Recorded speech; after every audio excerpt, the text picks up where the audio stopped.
I'm Maureen Ballatori, and this is Spilled Salt, a podcast on the thrills and spills from the food, beverage, and agriculture industries. Today's guest is Matt Brown. He's the CEO of Wherefour. Wherefour streamlines operations for product making and logistics companies. They make modern and affordable ERP and traceability software for companies that manufacture and distribute products. One of the things that I thought was fascinating about today's conversation is where Wherefour came from. So where the idea for the business came from. It was actually born out of a cannabis project that Matt and some folks had been working on, and then it kind of took off and grew from there. And so we talk about that journey, as well as why traceability is so important. And so anybody who's connected to agriculture and food and beverage really knows that those industries are talking a lot about the traceability for where something came from. And as we continue to do more, the agency as well as consumers across the board with regenerative agriculture, it is also critical for traceability to be a discussion on the table. And so you'll learn more about that today in today's conversation with Matt Brown. Enjoy. Hey, Matt, how are you? I'm good. Maureen, how are you? Very good. Thanks so much for joining me today. I'm glad to have you on the podcast. Thank you. I'm pleased to be here. Good. Well, I'm going to start with you. I feel like you're a bit of a man of mystery because as I go into these interviews, I always do my pre-research, and I like to find a little nugget of the individual, like the person at the heart of the business. And there's not a lot of information out there about you. So tell me something interesting about you as a person. Maybe that's a hobby or, an interest or something like that. That's a great question. You probably didn't find a lot because I'm not a big social media person. Okay. So probably part of it. But let's see. One little factoid is I've been to all 50 U.S. states. Oh, really? What brought you to Alaska? Sorry? What brought you to Alaska? Camping trip with my father. We camped outside of Juneau for about 3-4 days. Wow, very cool. That part of Alaska. Highly recommend Alaska. Mm-hmm. If people have not been there, it is everything they say and more. Oh, I love that. Is that what brought you to most of the rest of the 50 states, is like camping adventures or just sort of miscellaneous things? I had kind of an interesting childhood. We didn't do car trips. We did plane trips. My dad and my mother were both private pilots. Oh, cool. So we got to see a lot of the world that was off the beaten path that way. Wow, love it. To this day, I'm not a big car trip person. It seems like they take too long. Right. Yeah, well, comparatively, when you can just hop in the plane, yes. Yeah, there's a downside to plane travel, and as a kid, sometimes it wasn't as fun as it sounds. Yeah, for sure. We definitely got to see more of the country that way. Yeah, that's incredible. I love it. Great. All right. Well, now let's hop over to career-wise. You have been the founder of a number of companies. And so as you know from listening to the podcast, we always love to talk about the background that led up to what you're doing now with Wherefour. So start me way, way back to the Pro Motif days. Yep. How'd that start? I've been probably started as a child as a little entrepreneur, and definitely have been driven to do businesses my entire career. I think I had technically one job for a couple months. It was a W-2 job, and everything else has been kind of my company. So yeah, Motif was a design agency, digital design agency dealt with a lot of food and beverage companies. These were kind of early internet days, so early website, brand strategy days when companies were still trying to figure out their digital media approach and presence, and how they even, built websites and what they did with them. We had a lot of fun with that company. It had a nice run. And yeah, so did a number of design agencies after that one as well. Gotcha. So that was the thread, was typically different types of design agencies that you were doing. It wasn't that you were founding different types of companies. No, they were all pretty much design technology driven consulting agencies. Gotcha.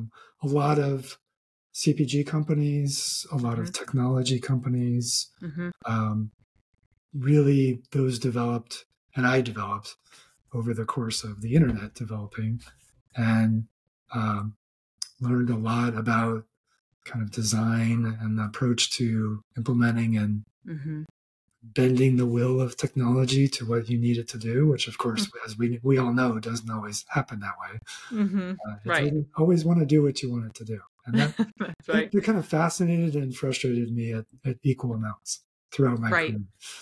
Well, and I would imagine that doing that work leading up to what you're doing now with Wherefour, especially on the brand strategy side, must be immensely useful to have that knowledge and understanding. It definitely helps. I would say it helps maybe me and our team have empathy for what the typical food and beverage brand goes through in their life cycle from startup Hmm. to trying to get to scale, national level kind of scale. Um, a lot of it is marketing and branding and positioning Right. and figuring out a product spot that, there isn't a lot of, there either is competition and you have a better, different product, or there's no competition and you're creating a brand and a Hmm. position in the market. Both are different challenges. Yeah. Both we see our customers go through, and it is a roller coaster ride for a lot of these companies. Yeah, absolutely. We see that too. And so, talk a little bit more about Wherefour and the business, as well as who you're working with and some of the challenges that they're facing. Yeah, so Wherefour actually started out of the cannabis space, which is kind of an interesting angle. I had a client at the time that was setting up a brand new dispensary and cultivation operation in Nevada. Nevada Hmm. was one of the early states that legalized cannabis, and they wanted to really use technology hard and do self-pay kiosks. If you think about an ATM where you get money out, they wanted to reverse that process and have people put money in Oh, so that, so smart. yeah, so their staff was not handling cash. Cash is a big deal in that industry, kind of a challenge, Hmm. high security issue. Right. So they Right. wanted people to feed money in, get a ticket. I've paid. Now I go to the window and I get my product. Fascinating. Yeah, it Well, was a very cool product. yeah, and I would imagine too that is a whole other challenge because It cannabis was. brands can't use FDIC backed institutions, Right. banking institutions, and so it would be a whole other question of how the money is managed. That was a big part of it. Yeah. They even to this day they struggle to keep and maintain a bank Mhm. account Mhm. because it's Yeah. still not federally legal. Right. Yeah, most Um, cannabis brands do. and this was one of their approaches to kind of deal with that challenge. Part of it was security, part of it was um, just workflow. I think another part of it was brand and marketing. They wanted to Mhm. be known as a very high tech kind of tech dispensary, if that makes sense. Yep. So our project was building, designing this kiosk and have it talk to their point of sale system, which is Mhm. a cannabis specific product, and make all that work. And flash Mhm. back to my statement just a few minutes ago about technology does not always do what you want it to do. This is a perfect example of that. We spent weeks and months trying to get things to work. Sometimes the point of sale wouldn't work. Hmm. Sometimes the kiosk hardware wouldn't work. We were dealing with a state compliance system. Sometimes that wouldn't work because it was new. Uh, Right. it was one of those, we got done, got the project delivered, it was working, and we all kind of went, wow, that was a ride. Do we Yeah. want to do that more or not? Yeah. And my two partners at the time decided they did not want to do that more. And I decided, well, I don't necessarily want to do more of that, but there is definitely something interesting here with this idea of being able to track and trace from the very beginning of a sale of a product all the way through production and to the delivery of it to the consumer at the other end. The compliance side of this was very unique. Mm-hmm. Food and beverage, of course, has a lot of legal compliance issues, but maybe not quite to the level yet of something like cannabis or maybe pharmaceuticals. Yeah. And I just had that kind of, thought in my head of, this is pretty interesting, and this feels like stuff we're going to need to do more of in the future across all industries. And that was really the start of the journey of Wherefour, which is how do we, what's out there, who's doing it, how good are the products, what's the competition like, that kind of. And when I went out and looked around, I realized, I think we could do this pretty well. And so what do you think your main differentiator is compared to other folks that are doing something similar in the space? Yeah, probably the main differentiator is really solid traceability. And when I say traceability, every data point that goes into our system is pretty much locked down. If you think about, you know anything about a technology called blockchain? A little bit. Technology is not blockchain, but very similar. Okay. Once you create data, it relates to the data, the next set of data, and so on and so on. And it forms this chain of auditable trade. Can't even say it. Auditable. There we go. Of data that, from one change to the next, we have record of what happened. Right. And that, there are other systems that do that. That's not completely unique. But if you don't design a system to do that from the start, it can be a little bit harder to come along later and say, yeah, we want to do that now. And we're just going to make it work in a way that it wasn't necessarily originally designed to do. Yeah. Interesting. So I am often hearing about a desire for traceability in food, certainly in cannabis, hands down, without a doubt. It really has to be measured all along the way. And anybody who's in that industry knows that and the importance of, from seed to sale. But the same is true for many agricultural products as well, right? Whether it's the straight sale of an eating apple from the tree to cold storage and then the store shelves, or, an ingredient that's going into a product and then the company having to be responsible for understanding where that came from, as well as regenerative sourcing, right? Being a new important category where there needs to be a clear understanding of what went into the ground, how it was farmed, and then where it ended up. So talk to me a little bit more about how your technology works with those various scenarios, right? And I'm also curious, I'm apologizing, asking you like 10 questions in one, but okay. I have confidence in you. I'm also curious about like how you develop a software, like a tech solution that also takes in the needs of those various industries in a way that doesn't convolute the software. Yeah. It's a really good question. So we do work, we don't just work with food and beverage. We have companies across all kinds of industries. And when you think about the need to track material as it goes through some sort of transformation into some other form, chemical and oil and gas manufacturing, concrete, paint, cosmetics, personal care, textiles, electronics.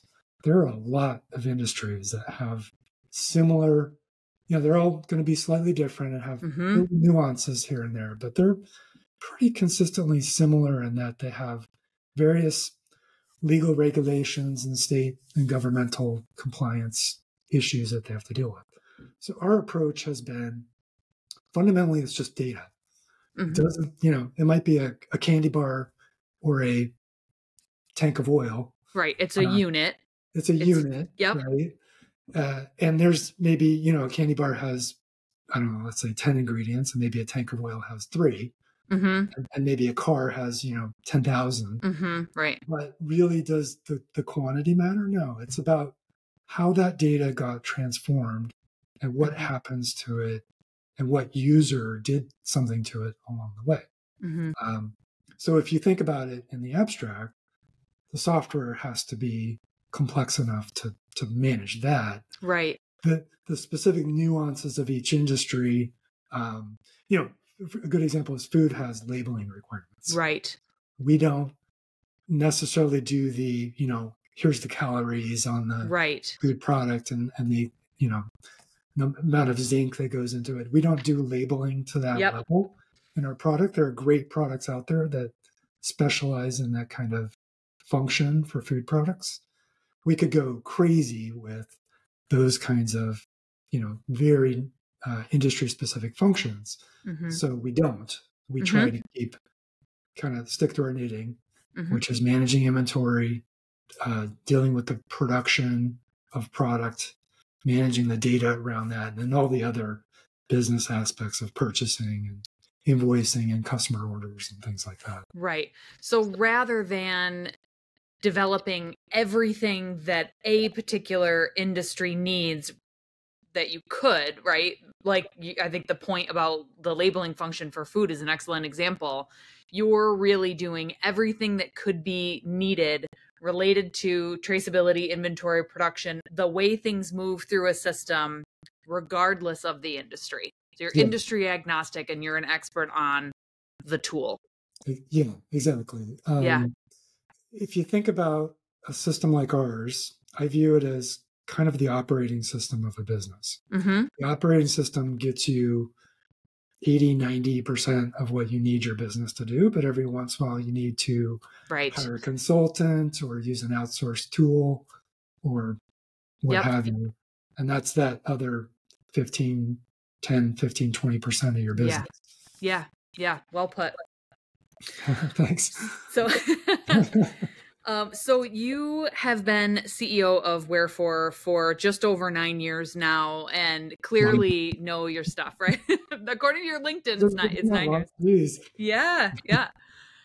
So 9 years. Tell me about a high point and a low point in that time as you have gone through growing the business. Well, that's a great question. High points.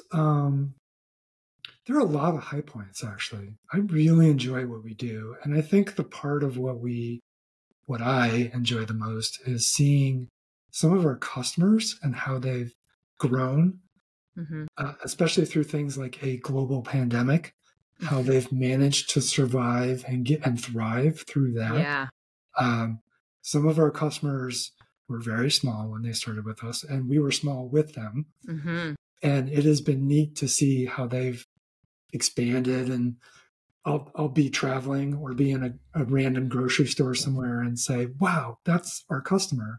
I'm going to buy it and think how cool that is that, I know them and know what they've been going through and how they've struggled in their business. And that's the part that, gets me out of bed every morning and just wants to get to work. Low points, I would say, I haven't had any low points recently. They were all in the early days.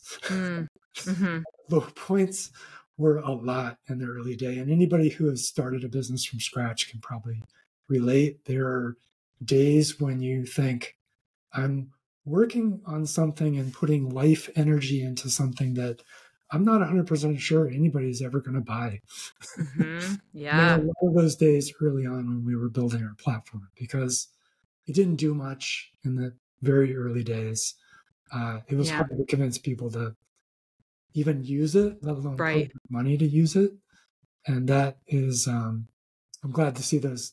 When I hear 9 years and I think, wow, I'm glad to hear those days are well in the rear view mirror. Yeah. I think also when you're building, every small success and failure or setback or low point is another just drop in the bucket of I'm going to keep going. And it's a little bit more resilience and it's a little bit more confidence every time you go through something. Every success that you hear from a client that you picked up that you saw on shelf, when you were in some random grocery store in Alaska, perhaps, Right. but Right. To be able to watch that happen, you kind of get reassured at every point along the way, right? And then before you know it, you're 9 years later. I was really lucky to get introduced early on to a new food brand. It was a goat cheese company. And they were doing marinated goat cheese, which is not so common in the US. It's apparently very common in Australia, and that's where the founder was from. And one of his key employees, early employees, was a real champion of, this is absolutely needed in the market. We have not found a good tool to do this. Keep going, build this, build that. I really listened to her heavily about to inform what we were doing and where we were going with it. And so you probably have listeners out there that are thinking about starting a company or maybe in the middle of starting one, and they probably have moments where they have those thoughts like, sure, yeah, somebody bought it, but am I ever going to be big enough to have a team or have my own facility or be national or international even? If you can find those early champions, totally, treat them well, they will treat you well. And it is amazing what a difference it does in the journey of your company and your experience. I couldn't agree more. Especially for food and beverage, because the margins in many cases are so slim that you really have to get to scale at quite a degree in order for it to make sense. But, high risk, high reward, right? It takes time and money as well. Right. So there's always if somebody is putting their own money into the project, that's a whole nother level of stress.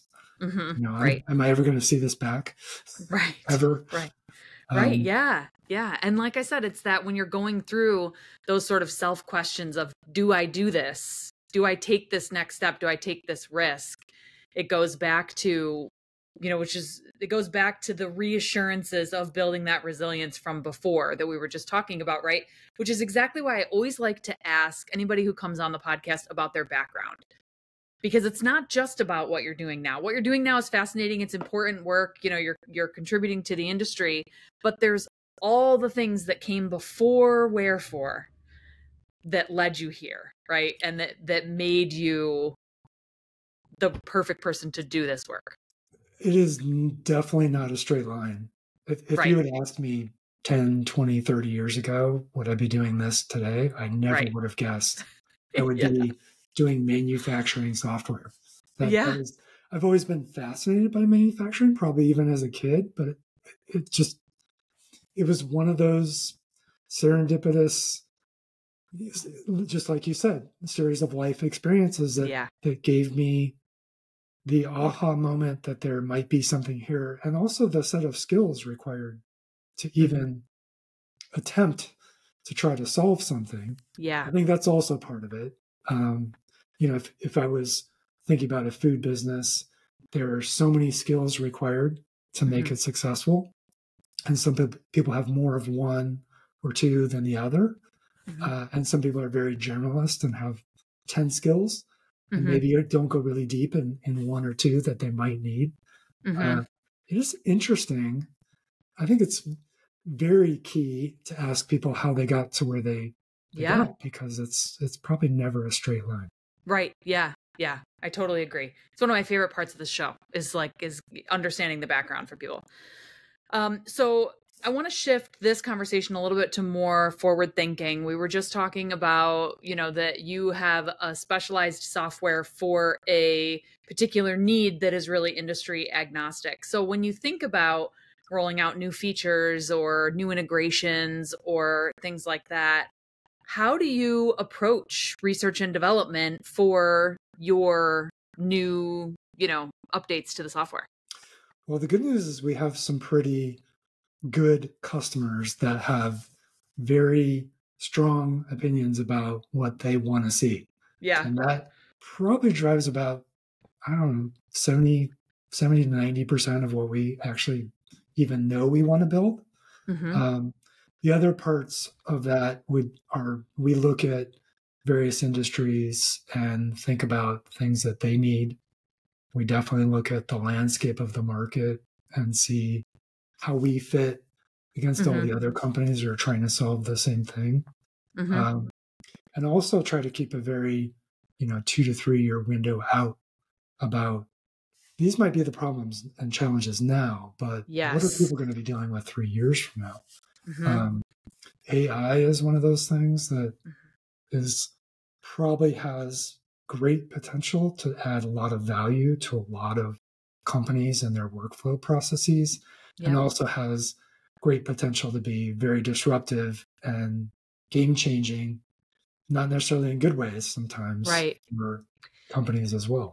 Yeah, so that's in there too. Yes, absolutely. The fascinating thing to me about AI, as I continue to play around with it and explore different, ways that it can be applicable to my business and, anything that I'm doing too, is when it kind of invents an error and really runs with it. I've seen that happen. Yeah. And also the newest thing, I saw this on a TikTok yesterday. If you ask any of the large language models how many R's are in the word strawberry, there are 3. It says 2. That is fascinating, isn't it? Have you seen that? Yeah. What is up with that? It's so well. Actually, I saw a TikTok that explained it, and I would just have all the listeners go look it up, because I'm not going to try and paraphrase how the LLMs work. But yeah. But I just think that it is an incredible opportunity to be able to incorporate AI into our workflows. And it's great that you have the open mind that is, what is the way that we can work this in with caution, right? Because it's all about, and for you as a brand guy, you know that you can't roll something like that out in with your software until you're sure, right, that it's going to maintain accuracy and everything like that. And the other aspect for me that I mentioned before, I'm not a big social media user. AI to me is kind of the next version of social media, and that to make it work and to make it work well, everybody is putting all of their data into one place. And for us and our customers who have proprietary recipes and business processes that they don't want to be exposed, I get very cautious about things like AI, because yes, you can put guardrails on it, and there are apparently privacy restrictions and stuff, and we know how that goes in the technology world as well. Right. There will be probably decades of legal, ramifications and case law that needs to be developed before some of that is actually, something I would I would say, yeah, it's solid, right? Yeah, I totally agree. It's always got issues. Yes, definitely some resilience to be built to continue that thread of the conversation, and also legality in terms of usage, right? It's anytime somebody that I'm talking to is, I just use AI to write all my blog posts. It's like, well, how are you sure that that's not, somebody's going to come after you for plagiarism because of the way that was developed? You just like, ugh. It's just something. What's interesting about AI is if you explain to the average person who, AI sounds amazing, and it is at many levels, but if you explain how it actually works, then I think people kind of have that light bulb of, that I could see some problems there. Right. Yeah. So anytime I'm talking to somebody about it, it's exactly in the context that we're using it as AI is an incredible tool to incorporate with a human, right?